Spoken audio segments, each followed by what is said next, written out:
جو کچھ آسمانوں میں ہے اور جو کچھ زمین میں ہے سب اسی کا ہے، اور وہی ہے جو برتری اور عظمت کا مالک ہے۔ ایسا لگتا ہے کہ آسمان اوپر سے پھٹ پڑیں گے اور فرشتے اپنے پروردگار کی حمد کے ساتھ اس کی تسبیح کر رہے ہیں اور زمین والوں کے لیے استغفار کر رہے ہیں۔ یاد رکھو کہ اللہ ہی ہے جو بہت بخشنے والا بڑا مہربان ہے، اور جن لوگوں نے اس کے سوا دوسرے رکھوالے بنا رکھے ہیں اللہ ان پر نگرانی رکھے ہوئے ہے اور تم ان کے ذمہ دار نہیں ہو۔ اور اسی طرح ہم نے یہ عربی قرآن تم پر وحی کے ذریعے بھیجا ہے تاکہ تم مرکزی بستی مکے اور اس کے ارد گرد والوں کو اس دن سے خبردار کرو جس میں سب کو جمع کیا جائے گا، جس کے آنے میں کوئی شک نہیں ہے۔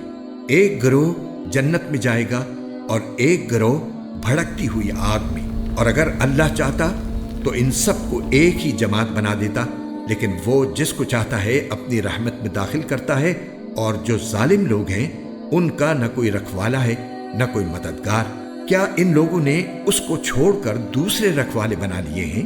سچ تو یہ ہے کہ رکھوالا اللہ ہی ہے، اور وہی مردوں کو زندہ کرتا ہے اور وہی ہر چیز پر قادر ہے۔ اور تم جس بات میں بھی اختلاف کرتے ہو اس کا فیصلہ اللہ ہی کے سپرد ہے۔ لوگو، وہی اللہ ہے جو میرا پروردگار ہے، اسی پر میں نے بھروسہ کیا ہے اور اسی سے میں لو لگاتا ہوں۔